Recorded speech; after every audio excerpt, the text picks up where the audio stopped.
Hey, what's up guys? It's Nate. I'm going to jump right in today to the topic I want to be talking about. So I want to talk about government today. I think about government a lot and what it's supposed to be, what the function it actually serves is, what a truly successful government would look like. So that's what I kind of want to go over is my ideas of those things, what I've kind of thought through, and I'd love to hear some feedback. So there's a couple points that I want to talk about today. So the first is what success would look like in a country if government was actually being effective, essentially. So what that really means and what it would actually look like played out. The second thing I want to talk about is the purpose that government should actually serve. So what the government should actually be doing, what they should keep their hands out of, that kind of stuff, which is a large debate between the major political parties in the United States right now. That's really what it essentially comes down to, is what the government should actually be doing. First off, when it comes to success in a country, I want to note that capitalism got one major thing right that communism didn't, and that's why people in America love capitalism and they hate communism. Even if they don't know much about it, they know that they have freedom.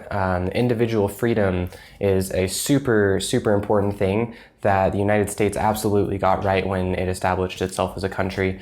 So individual liberty is another way to put this. So there's a quote by Calvin Coolidge that says, "Liberty is not collective, it is personal. All liberty is individual liberty."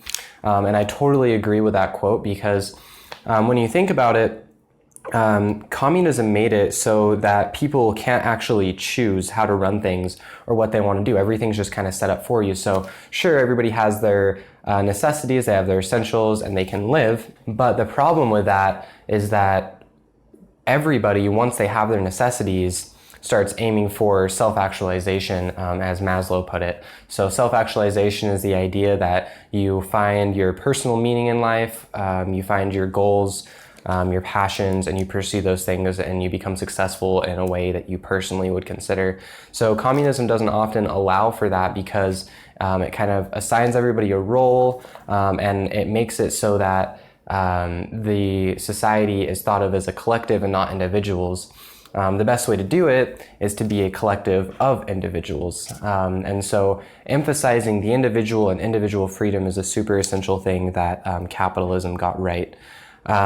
So when we have freedom, the reason that communism sees things the way it does is because with this kind of freedom comes a lot of problems.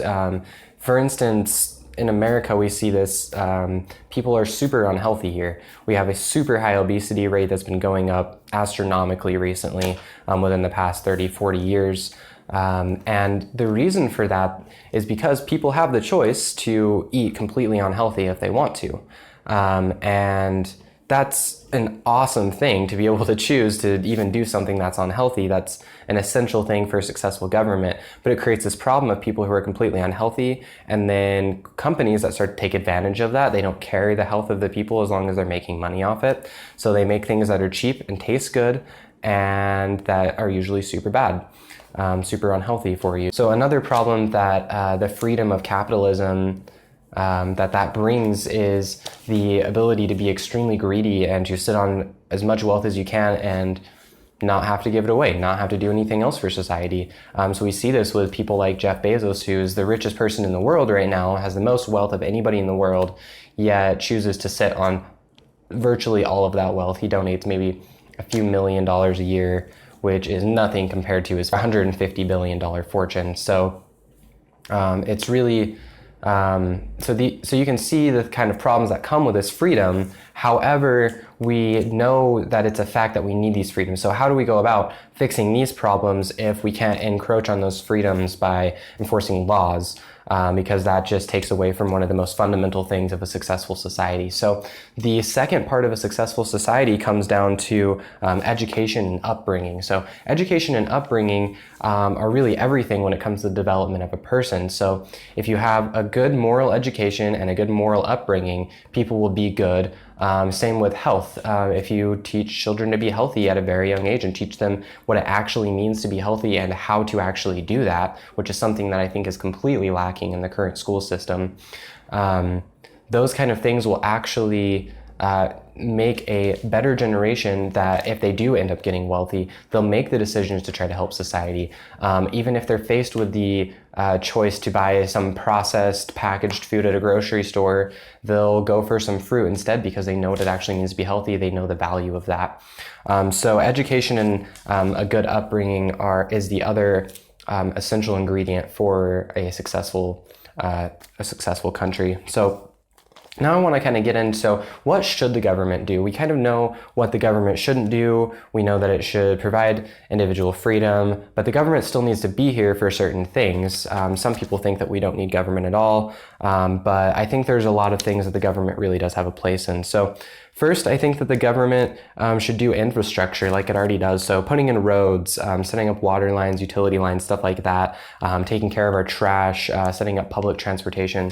Some of those things are kind of put into the private sector right now, but are often, government supported and government subsidized. So those kind of things are super essential that that's like kind of a natural thing for the government to do because it works for everybody. It provides a service for everybody, and it's not biased at all. It's not a biased thing. So the next thing I think is education on actually relevant and important things. So like I said, health and morality are really important things for that. It should be individualized, and people of course should be able to pursue their interests. So if they want to go into math or science or history or any of the subjects that are super emphasized right now, that's completely fine, and those are still available in the school system. They're still being taught even at a young age, but children would have a choice of what they want to pursue after kind of being given a little preview of everything. So I think that's a really important thing. So education is still something that I think the government should provide, just like it does, but just in a different way, a better way. So the other thing that government should do is they should serve as a check to businesses. So they should regulate businesses on their business dealings. So just making sure they're being honest, they're not committing fraud or embezzlement or any of those things, stealing from people. So those kind of things still need to be checked, especially with corporations who end up having a lot of influence because of the money that they get. So that's really important. They should also serve as a check to individuals though, but not in as much of a way as is right now. So I think what they should do is simply be a peace force, not a police force. So the idea of that is that they would only step in when there's violence going on or somebody's property, life, or health is being threatened in some kind of way by somebody else. So that's a very essential part of by somebody else, because when it is protecting you from yourself, that takes away individual freedom. So the idea of like not being able to, smoke marijuana if you want to, or the whole controversy on abortion laws right now, like those are choices about your own body that nobody else should be able to make for you or enforce on you. But yet somehow the government got into that business and thinks they have a place in that. So I think they should only step in when it comes to interactions between people. Next, I think that they should protect nature. Protecting nature is super essential. Teddy Roosevelt really set a good standard for that, for setting up national parks, national forests, national monuments, and all those kind of things. So protecting the natural land that is within our country is super important. Having natural land is good for mental health when you're able to go out to it, and it's good just because it preserves the nature that's been around longer than us. And so protecting nature is a super essential thing because corporations would destroy all the nature that they could to make as much money as they could, because that's the role of corporations, is to make money. So that's another thing that the government should do, is step in to protect nature, as well as putting environmental regulations such as how much emissions that you can have as a company. So stuff like that, regulating business when it comes to environmental things. So the next thing I think that the government should do is help provide the necessities that everybody needs to get started. That way, everybody has the potential to reach self-actualization, and that nobody has to worry about where their next meal is coming from, that they can live. I don't think the government should actually have its hand in like the actual food industry or anything. I actually think that universal basic income is an amazing solution to this. So if you look at the current US budget, 60% of that is mandatory spending. Mandatory spending means things that have been set into the law that the government has to spend the tax money on. So this money right now, 60% of that money that comes in through taxes and various other revenue sources for the federal government goes towards Social Security, Medicare, and Medicaid, and programs like that. So those kind of things are the complete mandatory spending that the government has to spend its money on. But if we had something like universal basic income, we wouldn't have to worry about a lot of that, and universal basic income could replace a lot of that, and it would work for everybody.